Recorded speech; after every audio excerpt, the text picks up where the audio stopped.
नमस्कार मेरे प्यारे मित्रों, मैं आर के sir the learning coaching academy से आप लोगों का ऑनलाइन प्लेटफॉर्म से हार्दिक स्वागत अभिनंदन वंदन करते हुए आज की यह कक्षा में प्रारंभ करता हूं। आप भारत के वह नौजवान हैं जो अनहोनी को होनी करके दिखलाने वाले हैं। साथ ही साथ एक आपसे छोटी सी रचना सुनाना चाहूंगा।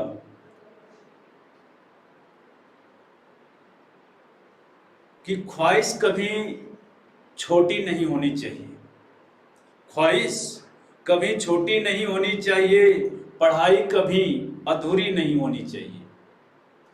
ख्वाहिश कभी छोटी नहीं होनी चाहिए, पढ़ाई कभी अधूरी नहीं होनी चाहिए, मगर इसे पूरा करने के लिए दिल का जिद्दी होना चाहिए, दिल का जिद्दी होना चाहिए। आइए हम लोग इसी जिद्दीपन के आधार पर आज की कक्षाएं प्रारंभ करते हैं। तो सबसे पहले आपने इसके पीछे वाली वीडियो में यह देखा कि वास्तव में जो हिंदी भाषा का विकास क्रम था, हिंदी का यह विकास क्रम था, वह क्या था, जिसमें सबसे पहले हमने यह देखा कि सबसे पहले वह संस्कृत आती है। यह संस्कृत भाषा आई, वही संस्कृत जो यूरोप के द्वारा आती है और भारतीय परिवार की भाषा कहलाने लगती है। साथ ही साथ दो भागों में जैसे डिवाइड होती है, एक वैदिक संस्कृत, दूसरे लौकिक संस्कृत। तो जिसमें वैदिक संस्कृत में वेद पुराण उपनिषद आरण्यक वगैरह आप पढ़ते हैं। यदि वेदों में देखेंगे तो ऋग्वेद, यजुर्वेद, सामवेद, अथर्ववेद की बात हम करते हैं। लौकिक संस्कृत में आपने रामायण, महाभारत या महाकाव्यों के बारे में पढ़ते हैं और महाव्याकरण खंडों को पढ़ते हैं, चाहे वो लघु सिद्धांत कौमुदी हो या सिद्धांत कौमुदी हो या आपका अष्टाध्यायी ही क्यों न, यह सब आप लौकिक साहित्य के अंतर्गत पढ़ते हैं। तो दूसरे क्रम में यह मध्यकालीन भारतीय आर्य भाषा का विकास, यह तो प्राचीन भारतीय आर्य भाषा का विकास था। प्राचीन भारतीय आर्य भाषा का विकास था, आर्य भाषा थी, जिसमें आपने यह देखा कि यह 1500 ईसा पूर्व से और 500 ईसा पूर्व की यह बात कही गई। 500 ईसा पूर्व में यह जो समय थी, इसमें संस्कृत का उदय हुआ।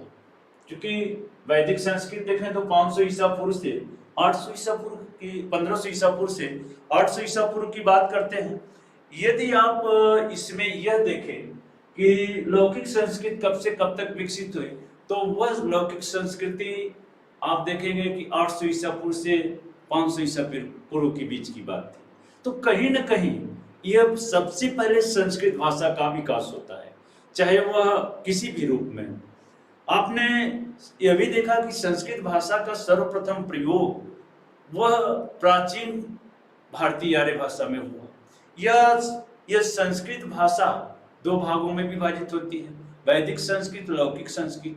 यदि इसमें पूछा जाए कि वैदिक संस्कृत में जो संस्कृत भाषा का प्रयोग सर्वप्रथम किस वैदिक साहित्य में हुआ, तो आप कहेंगे वेद में।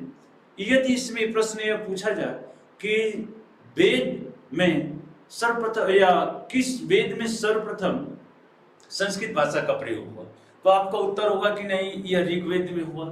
तो ऐसे तमाम क्वेश्चन से हम लोग परिपूर्ण जो पीछे वाली वीडियो थी उसमें देने का प्रयास किए हैं।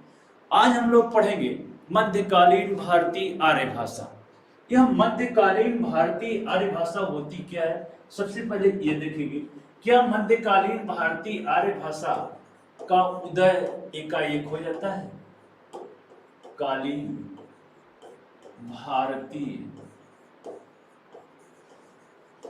आर्य भाषा, क्या इसका उदय एकाएक हो जाता है? नहीं मेरे मित्रों, समय परिवर्तन होने में समय लगती है। वह समय किसी न किसी रूप में होती रहती है, चाहे वह जिस रूप में हो। कभी कभी कोई भी समय परिवर्तित होता है तो उसके बीच कुछ काल लग जाते हैं। तो यह मध्यकालीन भारतीय आर्य भाषा जो 500 ईसा पूर्व से प्रारंभ होती है, 500 ईसा पूर्व से और 1000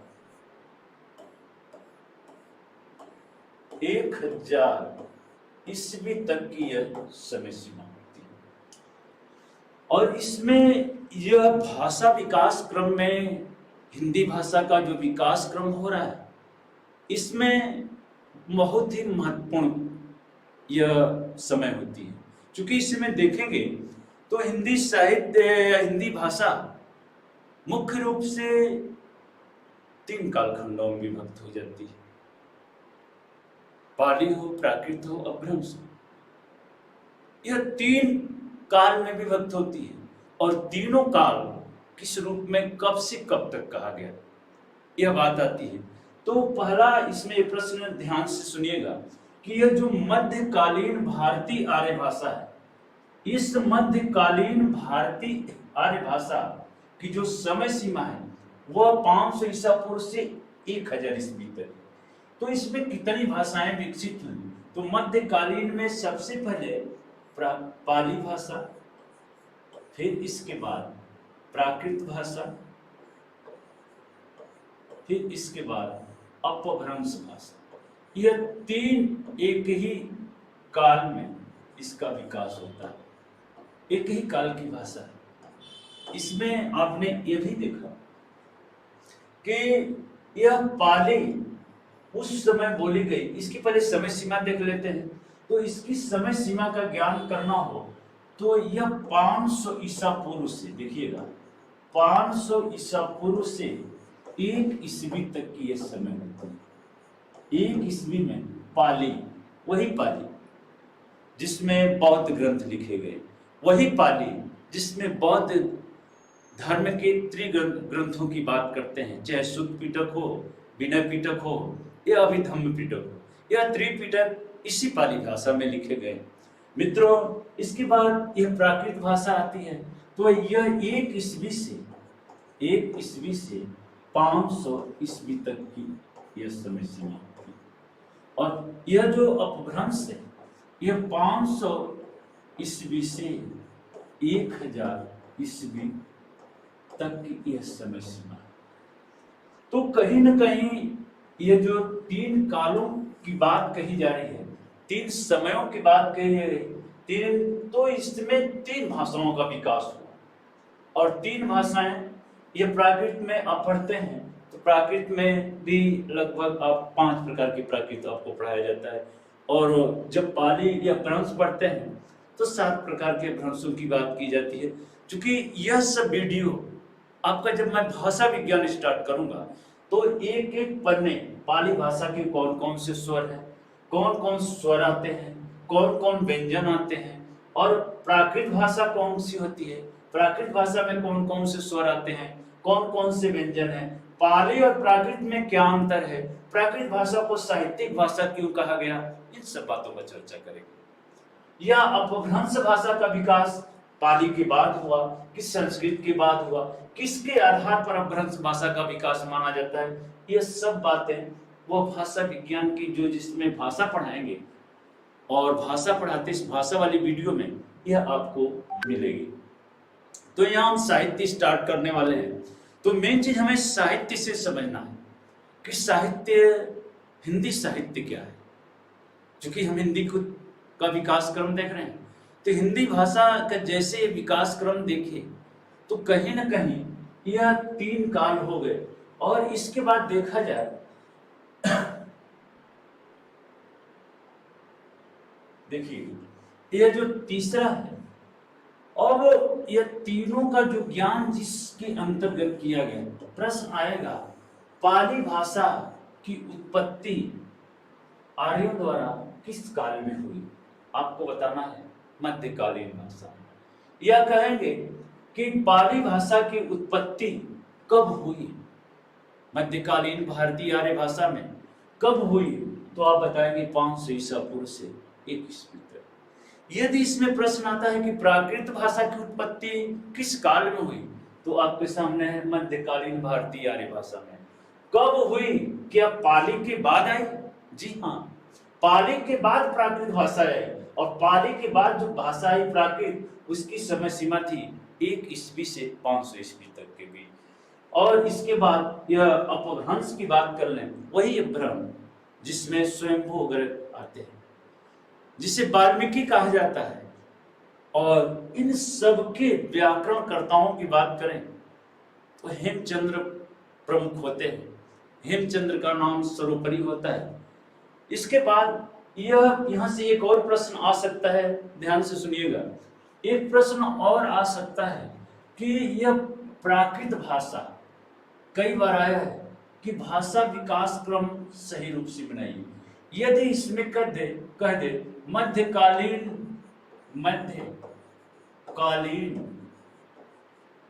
भारतीय आर्य भाषा का विकास क्रम बताइए। भारतीय आर्य भाषा का विकास क्रम बताइए। विकास क्रम बताइए। देखिएगा यह क्या हो जाएगा। इसमें यदि देखिए ऐसे प्रश्न पूछा जाए तो यहां पर आपको यही 3 बताना है क्रमबद्ध रूप से। पाली, देखिएगा मात्रा छोटी होनी चाहिए, बड़ी कर देंगे तो पाली भाषा नहीं कही जाएगी, बल्कि वो पाली की भाषा के अगर एक जिला को संबोधित करने लगा। चूंकि हम हिंदी भाषा के विकास, तो इसके बाद आप देखेंगे यह प्राकृत और अपभ्रंश।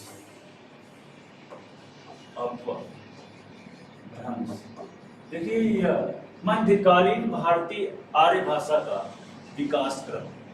तो इसको आप अपने कॉपी में डाउनलोड कर लीजिएगा, नोट बना लीजिएगा कि पाली भाषा, मध्यकालीन भारतीय आर्य भाषा का विकास क्रम बताइए। तो आपको बताना होगा पाली, प्राकृत और अपभ्रंश। यह पाली, प्राकृत, अपभ्रंश अगर इसमें यह पूछा जाए पाली जो भाषा थी, एक मिनट थोड़ा सा,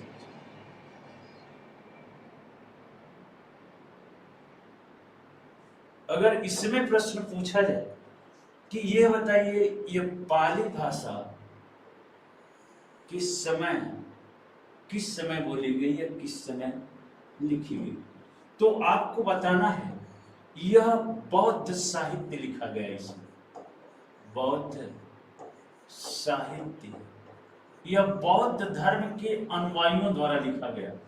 बौद्ध धर्म के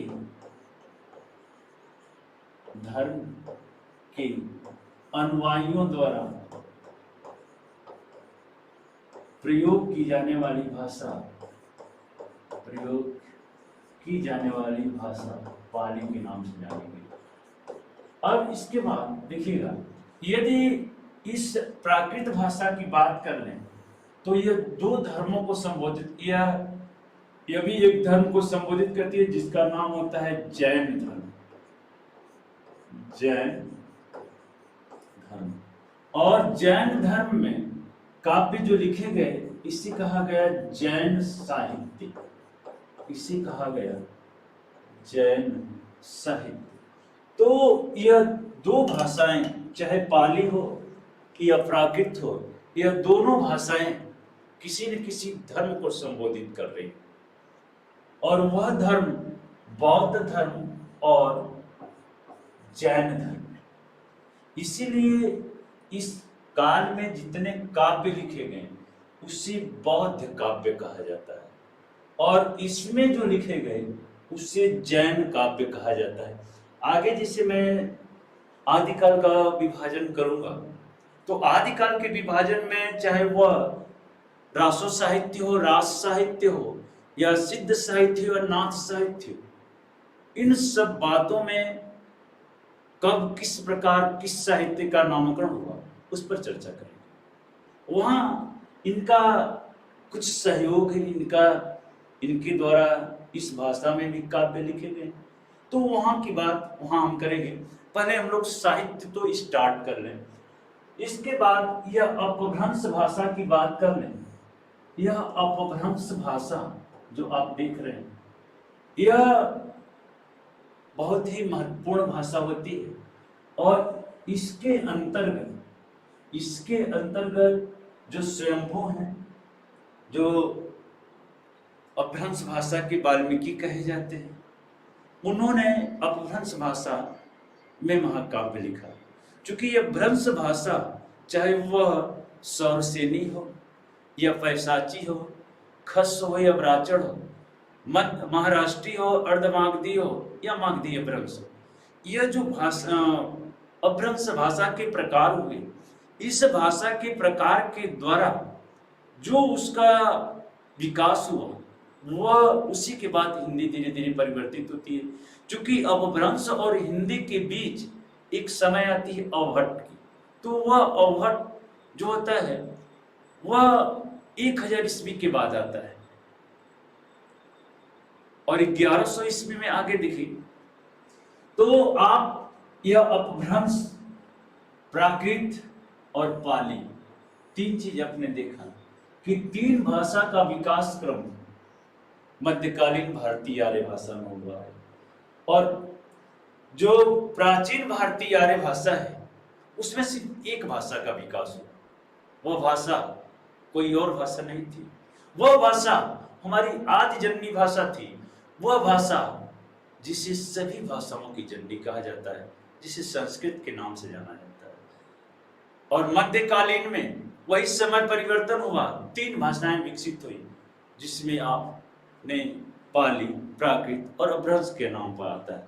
अब इसके बाद देखें, यदि आप देखें आधुनिक भारतीय आर्य भाषा, आधुनिक भारतीय आर्य भाषा, यह आधुनिक भारतीय आर्य भाषा जो आई, यह तीसरा क्रम था। हिंदी भाषा के विकास क्रम में इसका तीसरा क्रम था। हिंदी का जो विकास हो रहा है, तीसरा क्रम था। इस तीसरे क्रम में कुछ विद्वानों ने इसी के अंतर्गत अवहट को भी सम्मिलित किया है।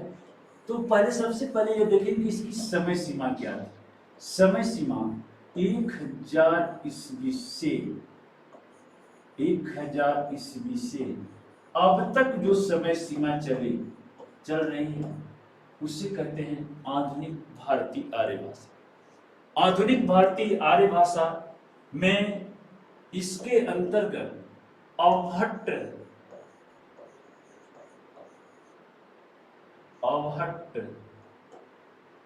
और हिंदी भाषा का नाम लिया जाता है। एक अवहट्ट होती है, चूंकि अपभ्रंश भाषा का जब रूप बिगड़ने लगा, उससे परिवर्तित होने लगी अपभ्रंश, और हिंदी के पहले की जो भाषा थी उसे अवहट्ट के नाम से संबोधित किया गया। इसके बाद यह जो आती है, हिंदी आती है। प्रश्न यह भी आपके मन में उत्पन्न होगा कि यह हिंदी कब आई, हिंदी का प्रयोग कब किया गया। सबसे बड़ी बात तो ये है। तो यह जो अवहट्ट है, इसके कुछ विद्वान कहते हैं कि 1000 ईस्वी से यह 1100 ईस्वी तक की समय सीमा मानी जाती है। और हिंदी का शुद्ध रूप से विकास हिंदी भाषा का 1100 ईस्वी में माना जाता है। तो मेरे मित्रों, यह थे हमारे हिंदी का विकास क्रम, हिंदी भाषा का विकास क्रम। सबसे पहले आपने देखा कि ये संस्कृत आई, ये प्रश्न पूछा जाता है। देखिए, यहाँ से जितने प्रश्न आएंगे आप बड़ी आसानी से कर लेंगे, इसमें कोई संदेह नहीं। सबसे पहले संस्कृत आई, संस्कृत के बाद पाली, और पाली के बाद आपका प्राकृत, प्राकृत के बाद आपका अपभ्रंश, अपभ्रंश के बाद आपका आया अवहट्ट, इसके बाद हिंदी, यह विकास क्रम। तो आपसे यह प्रश्न पूछा जा सकता है, चाहे जो भी छात्र वनडे एग्जाम के लिए टीजीटी, पीजीटी, जीआईसी या यूपी टेट, सी टेट, यही नहीं सुपर टेट के बच्चे भी अगर वीडियो देख रहे हैं तो उनके लिए भी यहाँ से प्रश्न पूछे जाते हैं। तो क्यों न आप इस वीडियो को एक क्रमबद्ध रूप से देखने का कष्ट करें, साथ ही साथ अपने ज्ञान में वर्धन करें। मित्रों, यह जो स्थिति है, यह जिंदगी है, यह जिंदगी बड़ी ही खेल खिला रही है, चाहे वह रोजगार से हो या बेरोजगारी हो। तो इस पर कहना चाहूंगा कि जिंदगी खेलती भी उसी के साथ है, जिंदगी खेलती भी उसी के साथ है जो खिलाड़ी बेहतरीन होता है। आप यह मत सोचिए कि नहीं नौकरी नहीं, जरूर नौकरी। जिस दिन आप बेहतरीन खिलाड़ी बनेंगे आपको कहीं न कहीं अवश्य मिलेगा। कितना लोग करें, किस प्रकार आपको यह एक छोटा भी पद निकलेगा, यदि आप बेहतरीन हो गए तो उस पद को आप एक भी सीट पर आप हासिल कर सकते हैं। तो इसलिए कहना चाहूंगा कि जिंदगी खेलती भी उसी के साथ है जो खिलाड़ी बेहतरीन होता है। दर्द सबको एक जैसा है मेरे मित्रों, मगर हौसले सबके अलग अलग होते हैं। कोई हताश होके बिखर जाता है, कोई हताश होके बिखर जाता है, तो कोई संघर्ष करके निखर जाता है।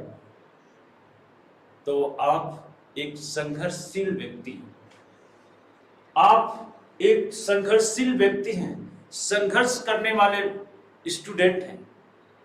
तो आप निखरेंगे अवश्य, किसी न किसी रूप में आप निखरेंगे, परंतु संघर्ष जारी रखने रहिएगा। क्यों ने किसी ने कहा है संघर्ष ही जीवन है, जिस प्रकार संघर्ष होगा उस प्रकार का जीवन होगा। तो संघर्ष करते रहिए, और संघर्ष ही सब कुछ व्यक्ति को महान बनाता है। वह चाहे जो भी स्थिति हो, जिस रूप में हो, संघर्ष हमेशा हर पल हर क्षण करना चाहिए। तो यह थे हमारे कुछ पॉइंट जो हिंदी से, क्योंकि आप हिंदी में जो इस व्याकरण में और कुछ छूटेगा वो व्याकरण खंड में पूरा किया जाएगा, क्योंकि यहाँ पर थोड़ा समय सिर्फ हिंट देने का काम किया। अभी तो लड़ाई बाकी है, यह तो सिर्फ ट्रेलर था। इसके बाद आप देखते हैं सबसे बड़ी बात, हम लोग की टॉपिक जो है वह है हिंदी साहित्य, वह है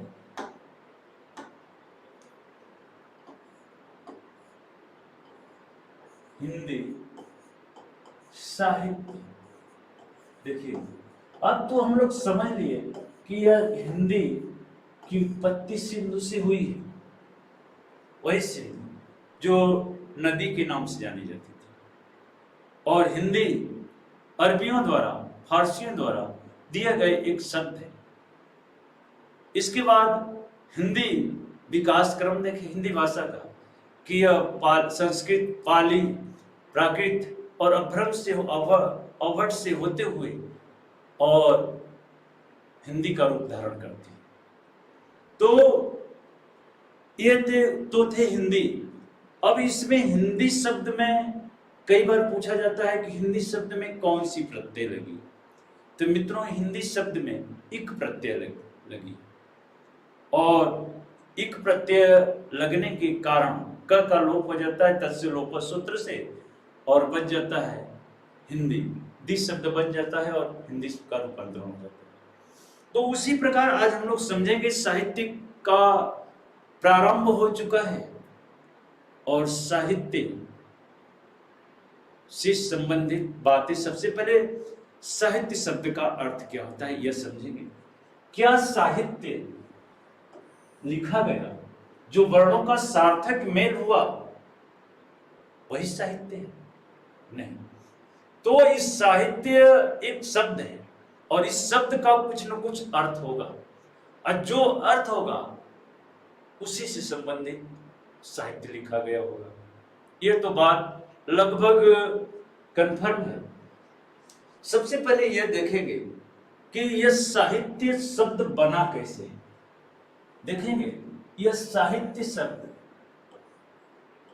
देखेंगे तो साधन हित्य कर सकते हैं और यह सा का मतलब होता है साथ, साथ की बात करते हैं और साथ जब होगा तो किसी न किसी का साथ होगा।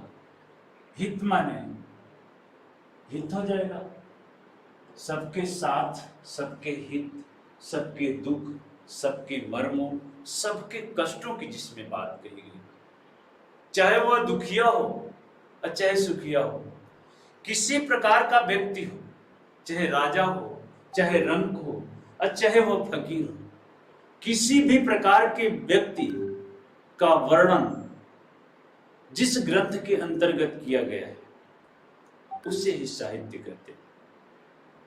चाहे वह आदिकाल का हो या भक्ति काल का हो, क्यों न रीत काल का हो, क्यों न आधुनिक काल का हो, किसी काल में हो, वह साहित्य उसी प्रकार उसी का वर्णन करता है।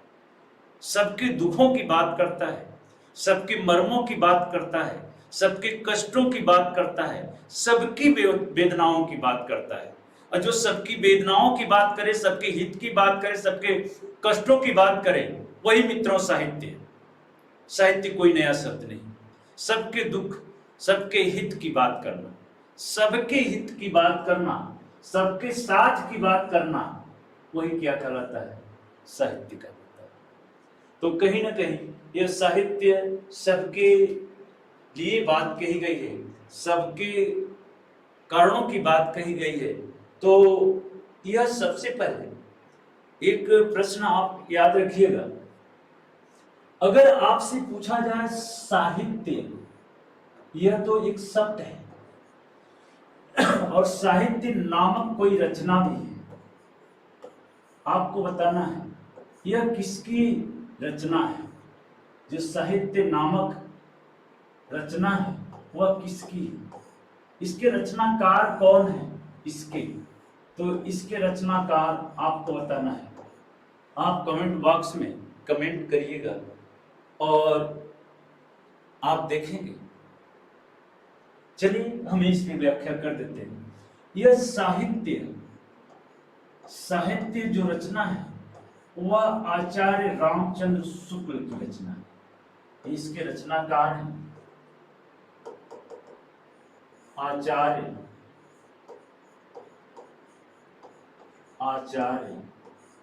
रामचंद्र शुक्ल है। यह आचार्य रामचंद्र शुक्ल की रचना है। तो आचार्य रामचंद्र शुक्ल की यह रचना देखा जाए तो यह कुछ विधाएं होती हैं और विधाएं जो ग्रंथ रचनाएं लिखी जाती हैं किसी न किसी पत्रिका से प्रकाशित होती है। तो आपने 1903 में एक पत्रिका का प्रकाशन इलाहाबाद में होता है जिसे कहते हैं सरस्वती पत्रिका।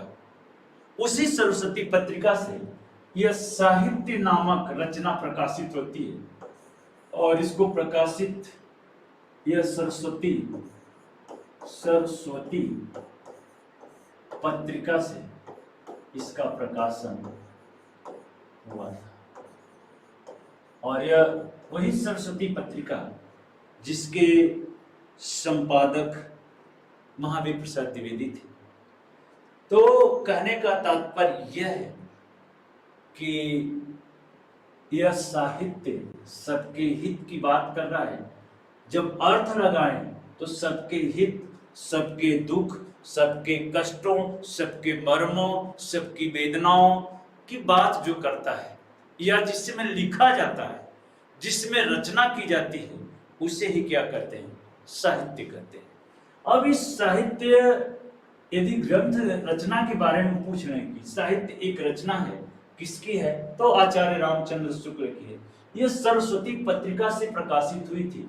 अगर मगर इसमें यह पूछ लिया जाए कि यह सरस्वती पत्रिका से साहित्य नामक यह ग्रंथ था, कब प्रकाशित हुआ, तो वह समय कोई दूर नहीं थी मेरे मित्रों, 1904 में। क्योंकि 1903 में यह सरस्वती पत्रिका का यह प्रकाशित या इसकी स्थापना 1903 में इलाहाबाद में होती है। तो एक वर्ष के बाद इस पत्रिका का प्रकाशन यहाँ पर हुआ। यदि इसका थोड़ा सा अर्थ के बारे में देखें, देखिएगा, और एक थोड़ा सा इसमें समेटना चाहेंगे एक और अर्थ। अब इंग्लिश में देखेंगे तो इसी साहित्य को लिटरेचर कहा जाता है। क्या लिटरेचर और साहित्य में अंतर है, या लिटरेचर शब्द क्या है? प्रश्न यह पूछ दिया जाए तो आपके सामने यह प्रश्न जैसे कोई पूछ देता है, आप कहेंगे हिंदी साहित्य शब्द का हिंदी में लिटरेचर कहा जाता है, और लिटरेचर एक ऐसी भाषा है जिसके अंतर्गत व्यक्ति को उसकी उपलब्धियों को प्राप्त किया जाता है। यह लिटरेचर शब्द लेटर से बना हुआ, लेटर एक लिखा जाता है, उसी प्रकार साहित्य भी लिखा जाता है। तो साहित्य कहीं न कहीं लिखने वाली प्रक्रिया है, और साहित्य में ये भी देखेंगे कि यह साहित्य दो भागों में विभाजित होता है। यह एक पद्य साहित्य होता है, एक पद्य साहित्य होता है, दूसरा होता है गद्य साहित्य। देखिएगा, दूसरा होता है गद्य साहित्य। तो पद्य साहित्य और गद्य साहित्य में अंतर क्या है, किसे पद्य साहित्य कहा गया, किसे गद्य साहित्य कहा गया, इन सब बातों पर चर्चा हम नेक्स्ट वीडियो में करेंगे। और बस इतना कहेंगे, आप द लर्निंग एकेडमी से अवश्य जुड़े रहिएगा। हिंदी साहित्य हो या व्याकरण खंड, मैं पढ़ाने का प्रयास करूंगा, रटाने का नहीं। समझाने का प्रयास करूंगा, रटाने का नहीं। सिर्फ आपको ध्यान से वीडियो देखना है और मुख्य मुख्य पॉइंटों को नोट कर लेना है। इससे आपका अवश्य रूप से विकास होगा। आपका विकास होगा तो आपके परिवार का होगा, आपके परिवार का होगा तो पूरे देश का विकास होगा। आपके गांव के साथ साथ पूरे देश का विकास होगा, और जब देश का विकास होगा तभी तो हम विश्व गुरु बन सकते हैं। तो आज के लिए इतना ही। इसी के साथ मैं अपनी वाणी को विराम देते हुए आपकी उज्जवल भविष्य की कामना करता हूँ। धन्यवाद।